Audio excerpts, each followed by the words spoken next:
What's making headlines at the University of Limpopo this week is that Career Expo empowers students in creative industries, 1,000 more impacted.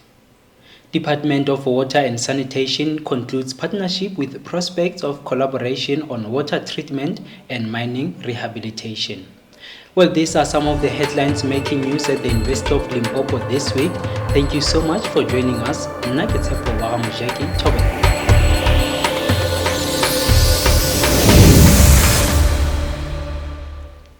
The University of Limpopo observed June 16 by partnering with various stakeholders on developmental programs that aim at developing the youth, especially in education sector, by enlightening them about tertiary programs and career opportunities. On Saturday, the university teamed up with the Department of Sports, Art and Culture, Limpopo Government, the National Youth Development Agency in hosting the Creative and Cultural Industries Youth Career Expo under the theme Actively Embracing the Socio-Economic Gains of Our Democracy.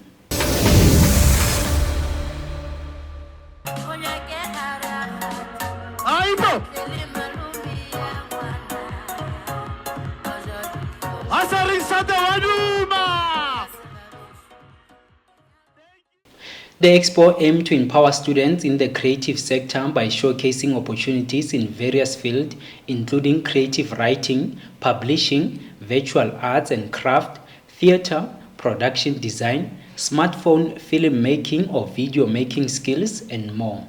This initiative aimed to help them thrive in the ever-evolving creative industry. The Expo was attended by social media influencers, television soapy actors from Skim Sam, NYDA Chairperson Ayanda Luwata, and the department's Deputy Minister Nokawe Mafu.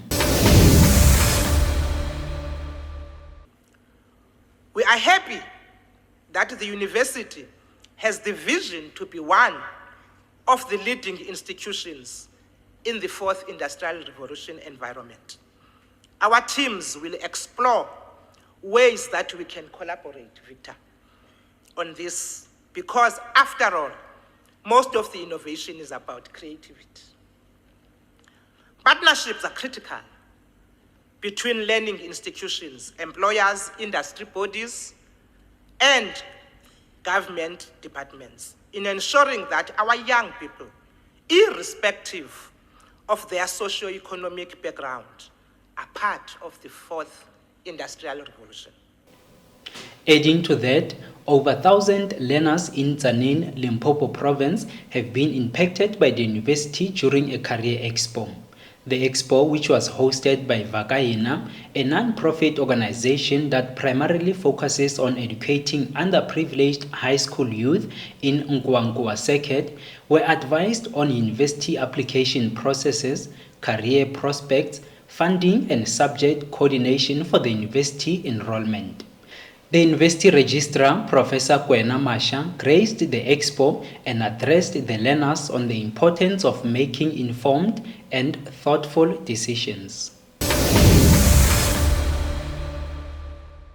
The learners from around this place, and we know that there are bachelors in this house. That's the reason why we are here. We are here because we believe in you.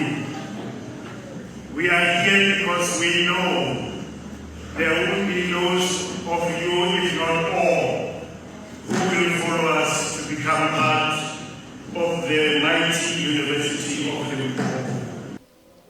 Moving to other news, postgraduate students at the University of Limpopo can breathe a sigh of relief as their funding troubles have been addressed by the National Research Foundation, whose representative met with the students to address some of the issues they encounter when making applications for funding. The students also appreciated other support services such as research grants that are provided by the NRF.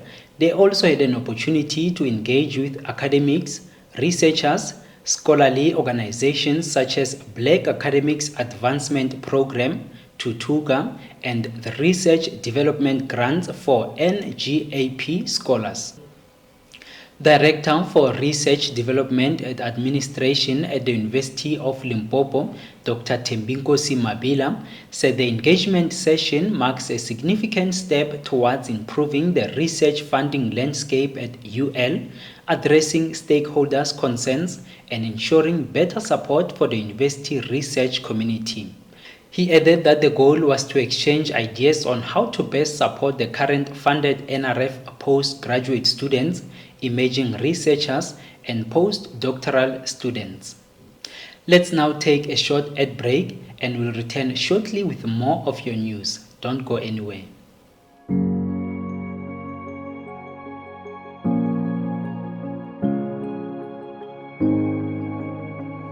Hi, my name is Majare Munyela. Do not look away. Your silence spread GBV. My name is Melvin Matudiali. Hashtag stop the femicide. My name is Mpomudi Bani. No excuse for abuse. My name is Jeffrey Nangambi Mafanya. Do not look away. Your silence spread GBV. Sorry munalili ulela tumboni kusungasela tusefti kasia lauro na GBV. Hi, my name is Prevail Neo Ramatsekisa. Why not 365 days of activism against women and children abuse? Hi, my name is Rose Madimbe. The University of Limpopo SRC says stop gender-based violence. My name is Anna Mabina. Women and children are not subhuman beings. Please treat them right. My name is Milia Chidenga. You destroy a woman, you destroy a nation. My name is Mwako Rapapana. Don't be silent. Speak about GBV. My name is Ponto Zodets. Did you know that you can report GBV anonymously? My name is Francina Lebekwani. Say no to any form of violence. My name is Noktulanda. Break the silence and the violence. Together we can create a world free of GBV. My name is Mohammed Morel. Never lift a finger against a woman. Thank you for staying tuned, and if you've just joined us, you are watching Inside UL News with me, Tsepo Mojaki. The Department of Water and Sanitation concluded a one-year international partnership that opened collaborative opportunities for students and staff capacity, building in water treatment, and the rehabilitation of former and current mining areas in South Africa. One of the key objectives of the partnership was to develop solutions for the treatment of mine water in abandoned mining areas using scientific methods to achieve zero waste. The department partnered with several entities, including UPEC, BRGM, and FS Agri. This collaboration strengthened the department's international exposure through students' exchange mobility and research capacity development, promoting knowledge building.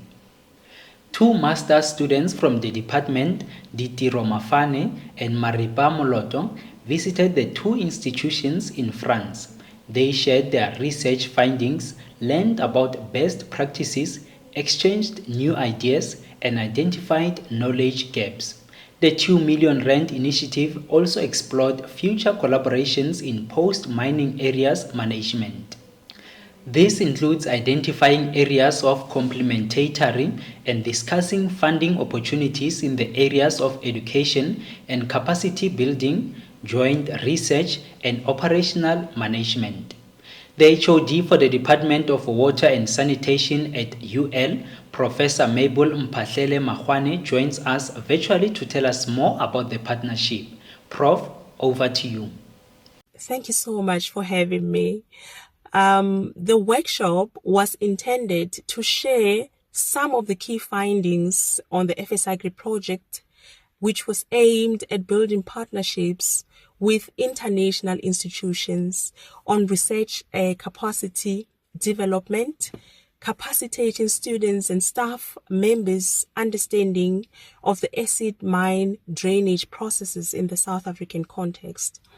As we were closing off this FS Agri project, the workshop brought together the participating institutions. From France, we had Paris East Créteil University, which is called UPEC. We also had the French Geological Survey called BURGM. We also had a representative from the French Ministry, Rock Waters from South Africa, Mintech, and the University of Limpopo to give an overview of their project findings and achievement, against the technical planned milestones and deliverables. The outcomes of this workshop included the future collaborations in the post-mining space. We have identified complementaries around the projects and the discussions on, joint funding opportunities around the areas of capacity building, joint research, and operational management.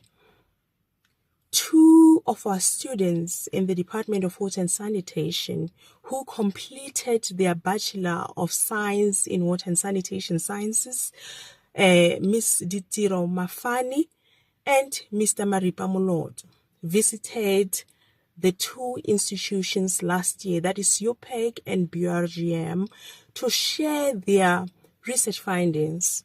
They were accompanied by myself and Ms. Masejo Muntwede.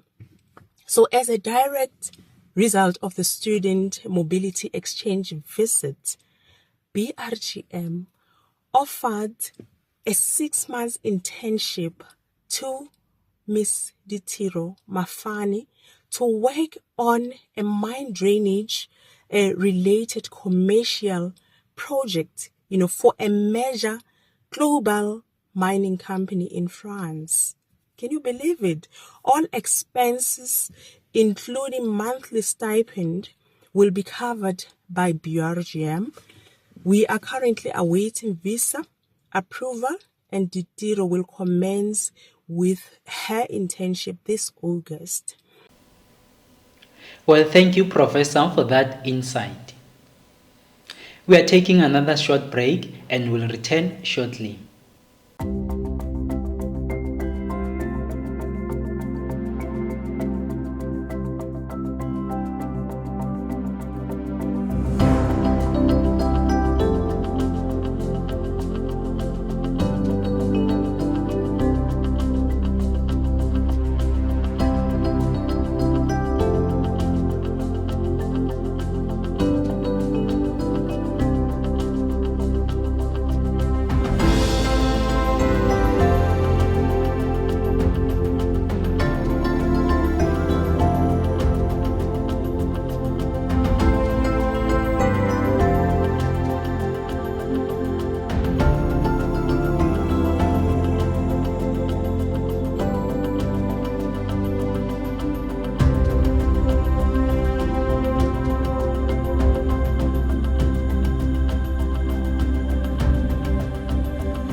Thank you for staying tuned, and you are still watching Inside UL News with me, Tepo Mujaki.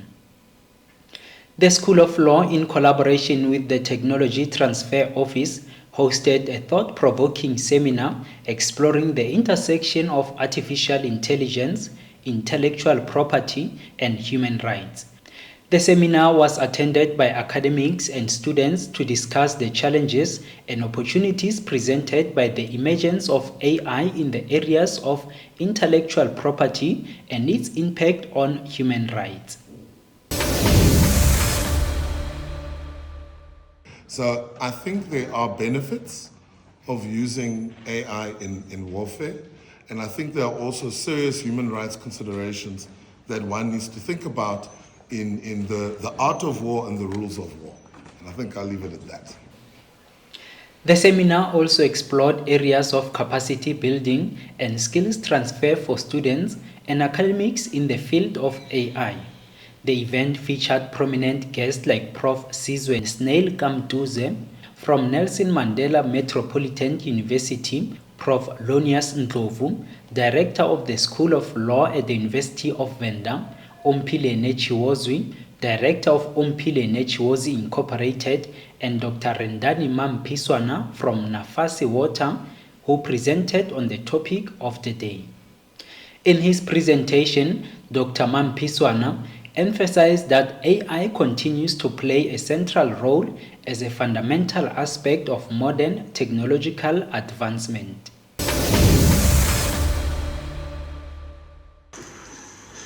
And I think lastly is the aspect around skills when one looks at the global divide. So this is not just happening by itself. There is an element of skill to develop and drive these complex technologies.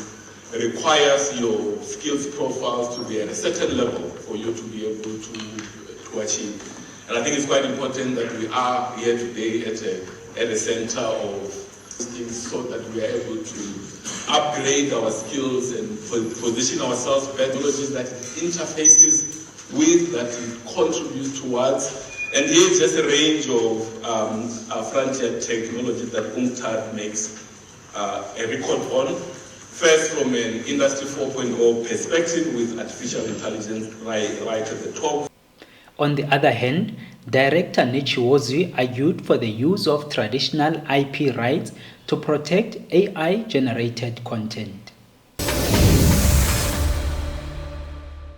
I think it's critical that we don't view AI as a tool that allows people to just get away with things that an ordinary human being would not be able to, but at the same time recognize the potential that actually it does give people that ability to get away with things that other people would not be able to do, and build around AI the provisions in the law that allow us to either prevent those atrocities to happen, or to hold companies liable in the case that they do use it. The seminar addressed the importance of understanding and underlining the impact of AI on intellectual property rights and human rights, and embracing these connections as it is significant for maximizing the benefits of technological progress and addressing the complex challenges of the future.